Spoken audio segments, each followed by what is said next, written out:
C'est officiel, le pape François se rendra à Ajaccio le 15 décembre prochain. Il s'agit de la toute première visite d'un pape en Corse. Alors c'est une venue très attendue sur l'île méditerranéenne, à forte tradition catholique. Dès l'officialisation cet après-midi, les cloches des églises ont retenti. On retrouve notre correspondante Christina Louzy sur place à Ajaccio qui nous décrit l'enthousiasme des Corses.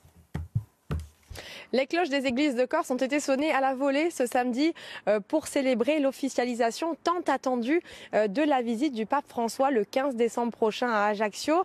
Et pour la Corse, c'est une première historique puisqu'aucun pape ne s'était encore rendu sur l'île de Beauté.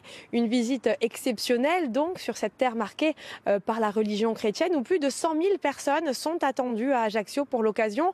C'est vous dire l'effervescence qui règne sur l'île. Alors cette visite d'une journée du Saint-Père sera marqué par des moments de prière, de dialogue et de rencontre. Et bien que le programme détaillé n'ait pas encore été totalement révélé, plusieurs temps forts sont d'ores et déjà confirmés selon nos informations. Un discours de conclusion du pape François du colloque international sur la piété populaire dans le bassin méditerranéen, un thème pastoral qui lui est très cher et une des motivations principales de cette visite.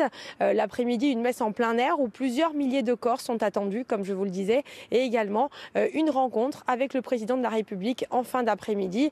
Cet événement marquera sans doute un tournant dans l'histoire religieuse et culturelle de l'île, renforçant encore son lien profond avec la tradition chrétienne.